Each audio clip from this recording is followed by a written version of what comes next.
Hello, good morning. আজকে সকালবেলা উঠে চলে গিয়েছিলাম ছাদের মধ্যে, কারণ আজকে এই বৃষ্টিটা থেমেছে। মানে প্রায় সপ্তাহ দুয়েক ধরে আমাদের এখানে বৃষ্টি হচ্ছে, আর জামা কাপড় তো কিছুতেই শুকাচ্ছে না। তো কি করব, তাই উপর ছাদে উঠে, যেহেতু উপর ছাদটা সেট করা আছে, জামা কাপড় ভেজার চান্স নেই, তো সেখানেই দিয়ে এসেছিলাম। কারণ যতবারই নিচের ছাদে দিচ্ছি তো একবার তুলতে আসতে হচ্ছে ছোটো ছোটো। যাই হোক, এই সমস্ত কাণ্ড কারখানার পর মোটামুটি জামা কাপড়গুলো শুকিয়েছে। তবে মেনলি এখানে বড় বড় টাইপের জামা কাপড়গুলোই ছিল, মানে যেমন বেডশিট বা কিছু প্যান্টস এগুলো। তো সেগুলোই তুলে নিচ্ছিলাম, আর তুলতে তুলতে এত ভালো লাগছিল না এই ছাদের পরিবেশটা, চারিদিকে সবুজ। আর যেহেতু আমাদের বাড়িটা গ্রামের দিকে, তাই সকালবেলা এত ভালো লাগে না, চারিদিকে গাছপালাগুলো যখন রোদ লাগে তো কি সুন্দর না দেখতে লাগে, আর খুব ভালো লাগে দেখতে। তবে ওই যে সময়ের অভাব, তাই আর খুব বেশিক্ষণ থাকতে পারলাম না।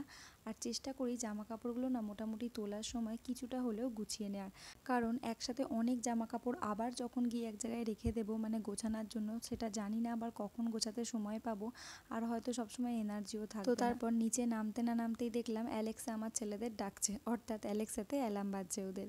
তো তারপরে দুটোকেই তুলে দিচ্ছিলাম, কিন্তু ছোটোটা তো এক্ষুনি উঠতে চায় না, আর বড়টাকে তো উঠতেই হবে, যেহেতু ওর পড়াশোনা শুরু হয়ে গেছে, তো নানা রকম টুকটাক পড়াশোনা থাকে। আর এই সকালের দিকে যখন তাড়াতাড়ি ওঠে তখন আমিও একটু পড়তে বসাতে সময় পাই, তো তার জন্য ওকে একটু তাড়াতাড়ি তুলে দেওয়ার চেষ্টা করি। তারপর যেদিন একটু সময় থাকে সামান্য হলেও একটু ব্যায়াম করার চেষ্টা করি। যেহেতু আমার দুটোই সি সেকশন ডেলিভারি, তাই শারীরিক কষ্টটা বেশ হয়। ডক্টর বলেছেন প্রত্যেক দিন কিছুটা হলেও ব্যায়াম করতে, তবে ওই যে সময় পাই না, আর যেটুকু সময় পাই তখন আর নিজের এনার্জি থাকে না, তো নানান সমস্যার জন্য হয় না। আর সব থেকে বড় কথা, শরীর থাকলে তো সমস্যা আসবেই, তো সেটুকু নিয়েই তো এগিয়ে যেতে হবে। তারপর একেবারে ফ্রেশ হয়ে স্নান টান করে নিচে নেমে এসেছিলাম ব্রেকফাস্ট বানাতে। আর আজকে বানিয়েছিলাম চিড়ের পোহা, তার জন্য জিরে, সর্ষে, শুকনো লঙ্কা, কারি পাতা এগুলো অল্প একটু তেলের মধ্যে ফোড়ন দিয়েছিলাম। আর তার সাথে সবজি হিসাবে এখানে আলু আর গাজরটাই আজকে দিয়েছি। অন্যান্য দিন অনেক কিছু দিই, তবে আজকে খুব একটা সবজিও ছিল না আর আমার সময়ও ছিল না, তো তাই যেটুকু পেরেছি তাড়াতাড়ি করে কেটে দিয়েছি। তারপর এখানে পরিমাণ মতো লবণ আর হলুদ দিয়ে আবারও খুব ভালো করে একটু নাড়াচাড়া করে ফ্রাই করে নেব। আর বারবার চাপা দিচ্ছিলাম এই কারণে, যাতে করে সবজিগুলো খুব ভালো করে সিদ্ধ হয়ে যায়।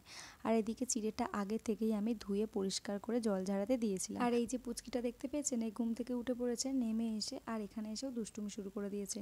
ওই যে একেবারে ঘরের মধ্যে কোণার ভিতরে ঢুকে যাচ্ছে, ওকে বারবার বলা হচ্ছে যে ওখানে মশা কামড়াতে পারে বা কিছু আছে, ও কিছুতেই ভয় পাচ্ছিল না। তারপরে বাইরে এসেছে, আর ওই যে ওর প্রিয় দিদি চলে এসছে, মনু দিদি, মানে ওকে পেলে ওর আর কিছুই চাই না। যেদিনকে কলেজ থাকে না তো ও সারাদিন ওদের বাড়িতেই প্রায় থাকে, কিছুতেই ওকে আনতে পারি না। তো তারপরে চিড়ের পোয়াটা আবার এদিকে দেখতে এলাম, সবজিগুলো কিন্তু সিদ্ধ হয়ে গিয়েছিল ততক্ষণে। আর তারপর এখানে চিড়েটা দিয়ে দিয়েছিলাম, আর আমাকে বলছে মাইমা আমাকে একবার দাও, আমি একটু নাড়ানাড়ি করি। তো ও মাঝে মাঝে এসে এরকম একটু করে, তো বেশ ভালোই লাগে, বন্ধুর মতো বেশ কিছুটা গল্পও করতে পারে। তো তারপর বড়টার ঘুম ভাঙতে ও একটু ফ্রেশ হয়ে নিয়েছে, তারপরে ওকে একটু পড়াচ্ছিলাম, আর তারপর ছোটোটার এদিকে খাবারটাও রেডি করছিলাম। যেহেতু ও সেরেল্যাক খায়, তাই সেরেল্যাকটা একটু আগেই ভিজিয়ে রেখেছিলাম, যাতে করে কিছুক্ষণ পরে খাইয়ে দিতে পারি।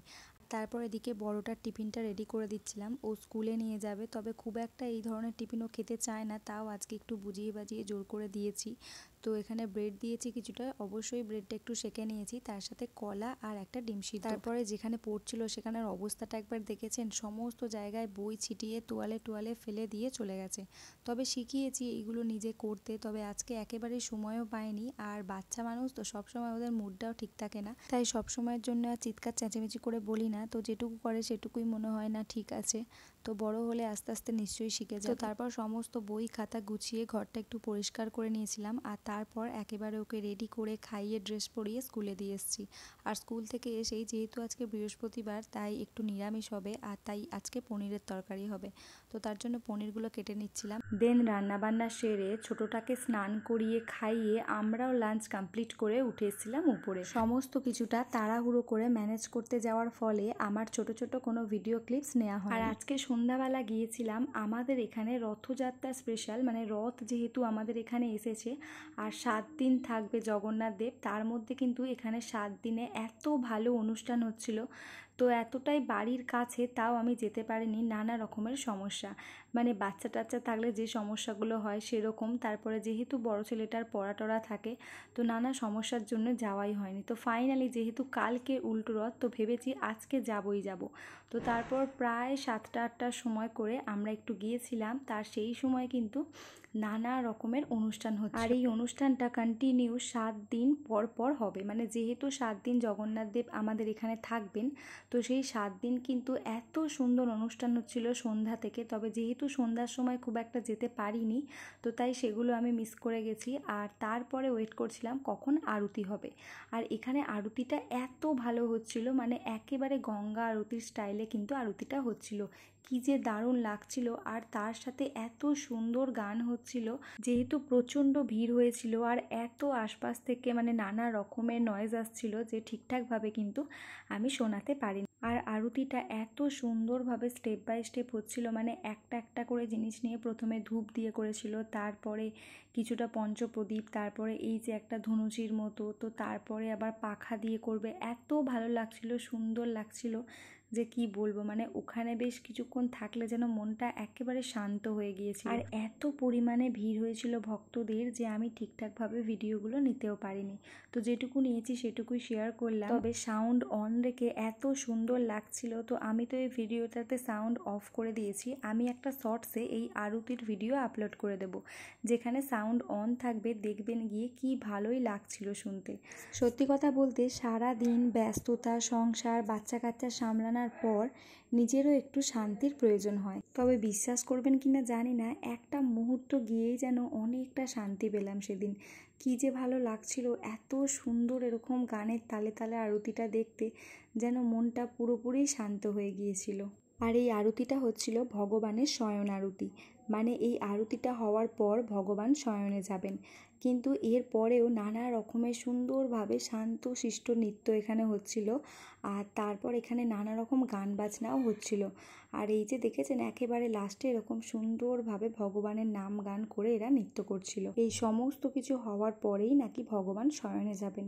আর কতটা রাত হয়ে গেছে, এখানে প্রায় 10:30 বাজে। কত লোক দেখেছেন, পুরো ভর্তি হয়ে আছে। তারপরে হঠাৎ ছেলে দেখালো যে মা দেখেছো জগন্নাথ দেবের নিচে দুটো ছোট বাচ্চাকে সাজিয়েছে। তো তারপর ভাবলাম তাই তো, বলে একটু জুম করে দেখলাম কি সুন্দর ওদের সাজিয়েছে, রং করে একেবারে জগন্নাথ আর সুভদ্রার মতো সাজিয়েছে। আর মাথায় পাখড়িটা দেখেছেন কি সুন্দর লাগছে না? তো ভিডিওটা কেমন লাগলো অবশ্যই জানাবেন। আশা করছি হয়তো ভালো লাগবে। ভালো লাগলে অবশ্যই চ্যানেলটি সাবস্ক্রাইব করবেন। আর কেমন লাগলো অবশ্যই কমেন্ট করে বলবেন। টাটা।